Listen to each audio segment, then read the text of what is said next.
In this video, I want to talk about a concept called bankroll management.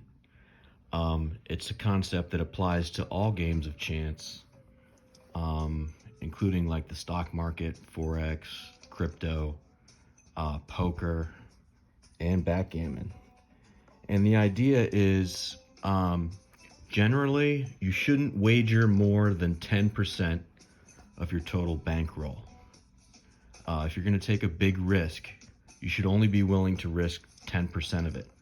It's one of the biggest mistakes that I've seen players make is that say they only have 2,000 chips. They'll buy in for a game for 1,000 chips and then lose. And then they're only left with 1,000 left. The other biggest mistake that I see players make is they will chase their losses. Okay, say you lose a game for 100,000.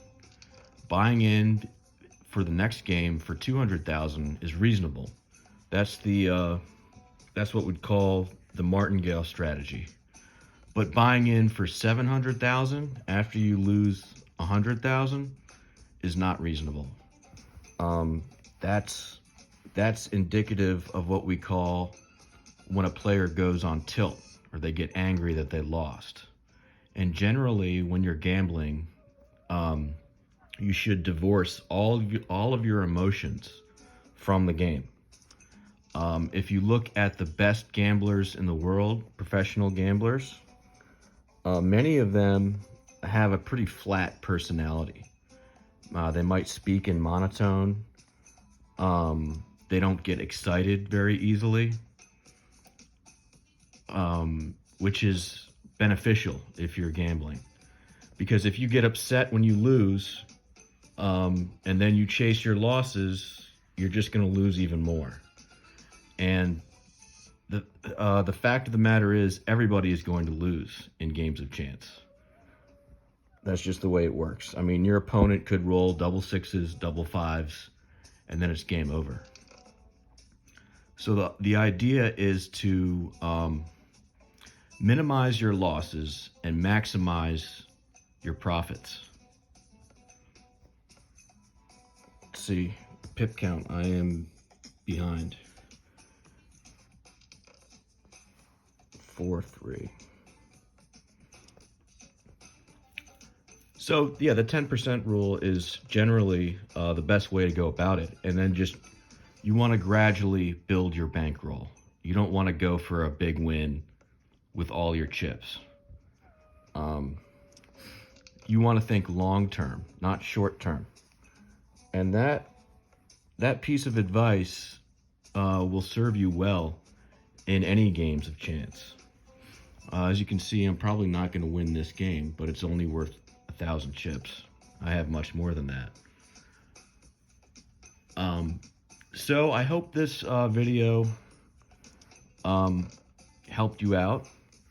Don't get too upset when you lose. If you lose like 5 in a row, which is inevitable, it happens to everybody in any game, in poker and backgammon. It might be a good idea to just take a break and walk away and not do any more gambling for the day. Same goes for if you lose big in the stock market, if you're a day trader.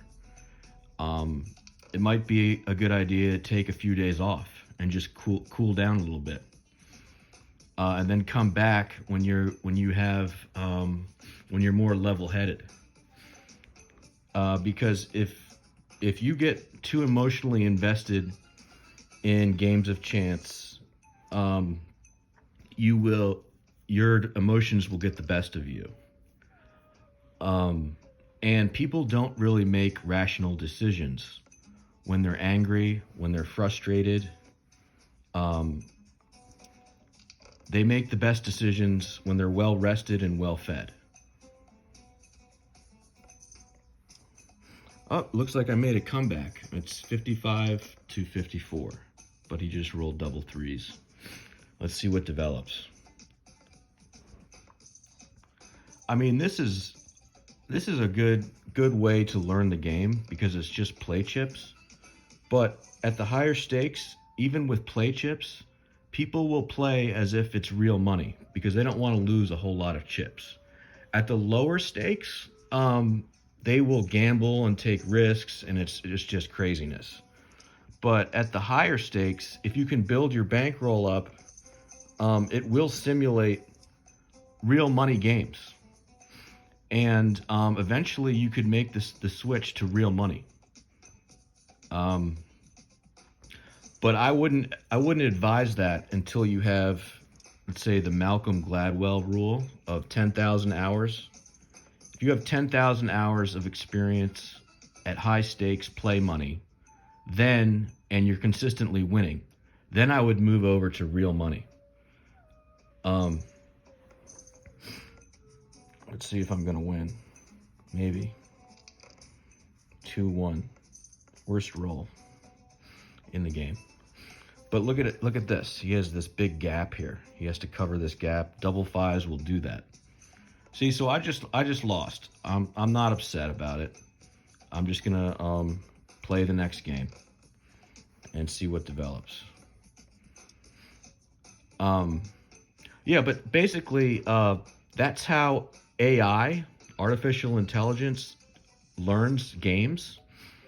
It plays against itself millions and millions of times and then learns from its mistakes. And that's the strategy that you should employ to get better at backgammon.